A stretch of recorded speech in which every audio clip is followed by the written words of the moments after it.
سلامونه درنو لیدونکو ستړي مشئ په دې هیله چې روغ جوړ خوشحاله او سوکاله به وئ په یوې نوې ویډیو کې تاسو ته ښه راغلاست وایم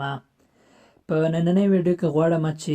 زیات بایسکل چلول مو جنسي عریضې ته زیان رسوي په اړه معلومات درکړم درنو دوستانو زموږ چینل د نورو ښو معلوماتو لپاره درسره سبسکرایب کړئ هغه کسان چې په بایسکل ډیر چکر وهي او یا زیات تګ راتګ کوي هغوی په یو ډول ناروغۍ چې فیبروز نومیږي اخته کیږي فیبروز هغه ناروغۍ ته وایي چې د نارینه تناسلي غړی د جما په وخت کې نه جګیږي د ځکه چې پر بایسکل کله کینئ نو ستاسو په فرینیوم باندې فشار راځي فرینیوم د ذکر او د مقعد ترمنځ چې کومه ساحه د هغې ته وایي کله چې تاسو د بایسکل په زین یعنې سیټ کینئ نو په فرینیوم او په هغو رګونو چې ذکر ته وینه رسوي زور راځي او ورسره عصبي مشکل هم پېښیږي چې په دې کار سره تاسو تناسلي غړی د نه جګېدو په ناروغۍ اخته کیږي